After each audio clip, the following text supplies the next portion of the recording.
22 tahun aku menjadi pendeta dan anti-Katolik. Namun Bunda Maria menyentuhku dengan kelembutan seorang ibu untuk pulang ke rumah yang sejati.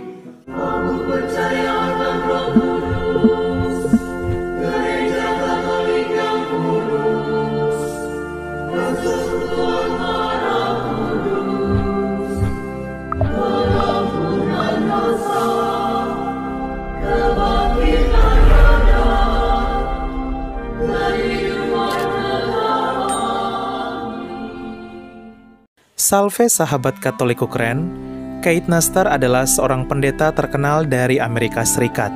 Ia melayani 3 denominasi gereja Protestan sekaligus, yaitu Gereja Metodis Serikat, Gereja Sidang Jemaat Allah, dan Gereja Kepenuhan Injil. Selama 20 tahun lebih melayani berbagai jemaat sebagai pendeta, Keith Nastar juga terkenal sebagai seorang pendeta yang anti-Katolik. Kisah perjalanan pendeta Keith Nastar menjadi Katolik berawal ketika ia mencari seorang desainer grafis untuk pembuatan logo kegiatan pemuda gerejanya. Keith kala itu bertemu dengan seorang desainer grafis beragama Katolik. Keith terkejut dan kagum akan iman dan perilaku baik yang tercermin dari seorang desainer grafis Katolik ini. Hal ini membuatnya bertanya-tanya tentang Katolik, gereja yang sangat dibencinya kepada desainer ini. Sesuatu yang tak pernah terpikirkan sebelumnya. Ia pun menjadi sadar akan segala penilaiannya terhadap gereja Katolik yang ternyata selama ini salah dan keliru. Dari sinilah Keith mulai mencari tahu lebih dalam tentang ajaran gereja Katolik di berbagai buku dan media. Keith Nastar tersentuh akan orang-orang Katolik yang menghormati Bunda Maria sebagaimana Kristus mencintai ibunya dan Roh Kudus yang menghormatinya melalui Elizabeth. Ia melihat penghormatan kepada Bunda Maria sangatlah alkitabiah. Bunda Maria menyentuh hati pendeta Keith, hingga Keith mulai mencintai dan menghormati Bunda Maria sebagai ibu yang mendoakannya. Perjalanan Keith dalam pencarian kebenaran berlanjut ketika ia mendalami sejarah gereja. Di sanalah ia menemukan bahwa gereja Katoliklah yang disebut gereja perdana itu di Alkitab sejak zaman para rasul yang didirikan langsung oleh Kristus bukan oleh manusia, di mana Rasul Petrus sebagai paus pertama yang kini digembalakan oleh Paus Fransiskus Paus ke-266.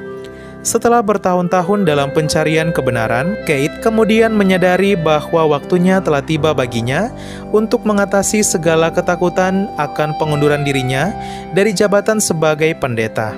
Pada tahun 2017 setelah bergumul dengan panggilannya, pendeta Keith akhirnya memutuskan melepas jabatannya sebagai pendeta dan berbagai jabatan lainnya dalam pelayanan gereja serta bergabung menjadi anggota gereja Katolik.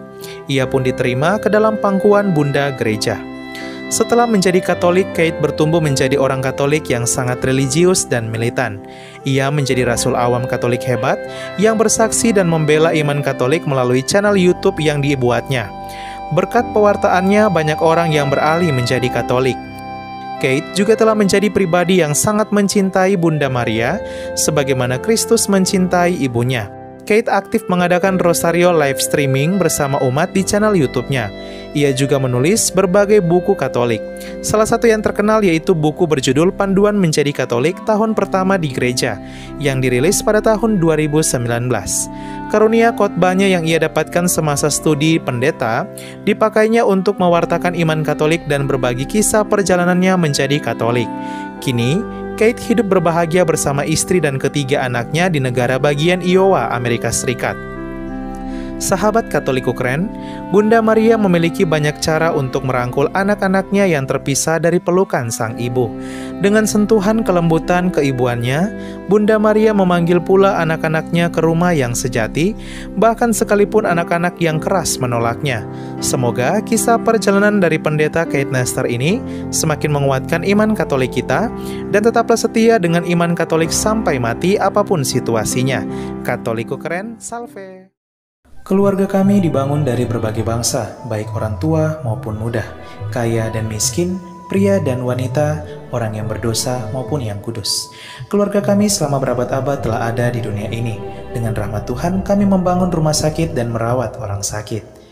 membangun panti-panti asuhan untuk membantu orang miskin. Kami adalah organisasi berbasis keagamaan terbesar di dunia memberikan penghiburan bagi mereka yang membutuhkan. Kami mendidik lebih banyak orang dibandingkan organisasi lain. Kamilah yang mengembangkan metode ilmiah dengan pembuktian yang ilmiah juga. Kami mengembangkan sistem pendidikan dunia dan memperjuangkan hak dalam kehidupan setiap manusia maupun juga dalam pernikahan dan keluarga. Banyak kota di dunia diberi nama orang kudus kami menjadi inspirasi atas jalan suci mereka. Dibimbing oleh Roh Kudus, kamilah yang membuat Alkitab dan melestarikan tradisi suci.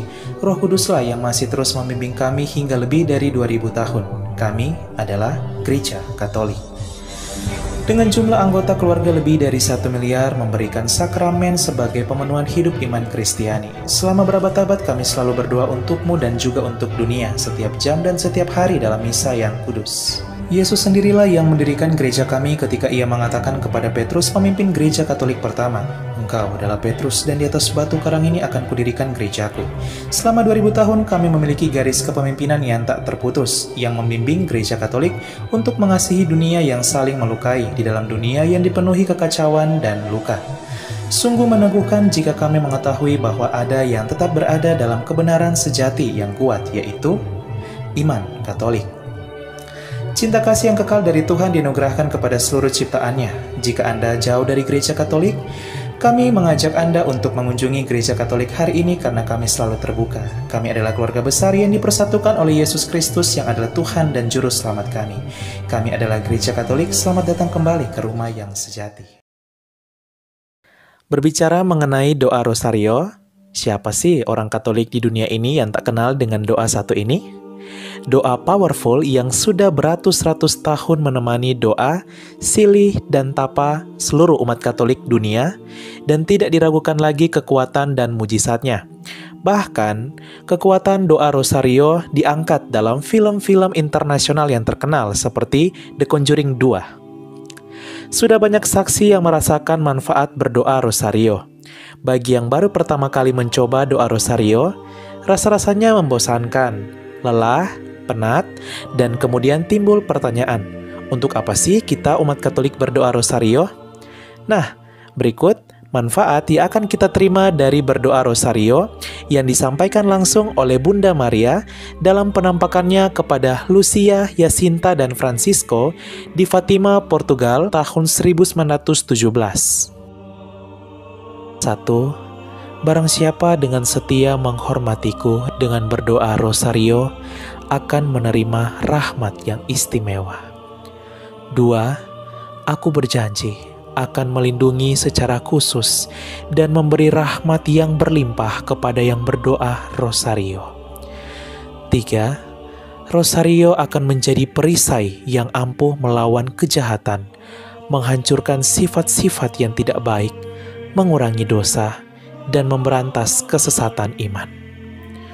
4. Rosario akan memperkembangkan kebajikan dan karya-karya yang baik, akan memberikan pengampunan dari Allah kepada jiwa-jiwa, akan menghapus kecintaan manusia akan harta benda duniawi dan segala kehampaannya, dan akan mengembangkan hasrat untuk memiliki kehidupan dan hal-hal yang abadi dalam diri manusia. Oh, semoga jiwa-jiwa akan menyucikan dirinya sendiri dengan cara ini. 5. Jiwa yang bersandar padaku dalam doa Rosario tidak akan binasa. 6. Barang siapa berdoa Rosario dengan penuh kesungguhan dan kehusyukan, dengan merenungkan peristiwa-peristiwa yang suci, tidak akan ditimpa kemalangan.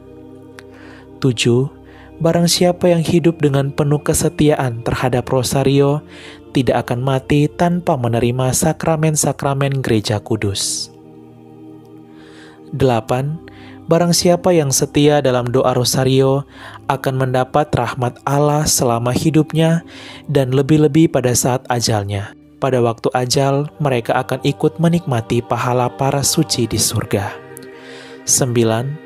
Aku akan membebaskan mereka yang penuh kesetiaan terhadap Rosario dari siksa api penyucian.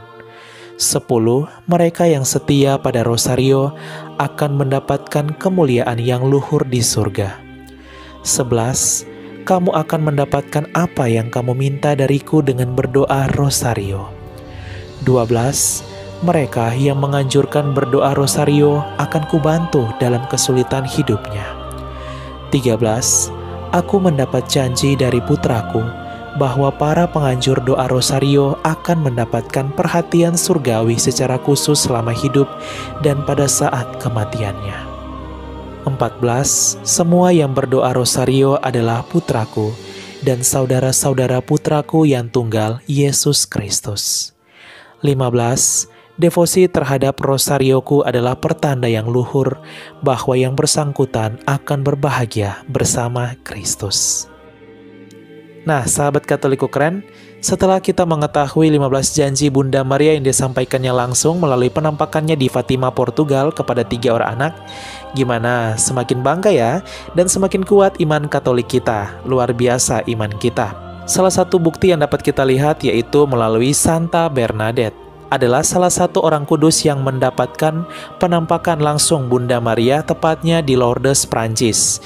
Ketika penampakan Bunda Maria terjadi di Lourdes, Prancis, dan ketika Bunda Maria mengunjungi Santa Bernadette, Bunda Maria mengatakan bahwa ia tidak menjanjikan kebahagiaan di dunia ini, melainkan setelahnya, yaitu di surga.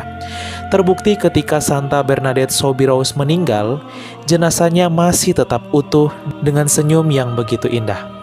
Ya, sahabat Katoliku keren, sekian dan terima kasih, dan jangan lupa share video ini agar semakin banyak orang yang kuat akan iman Katoliknya dan semakin banyak orang yang setia berdoa rosario. Salve!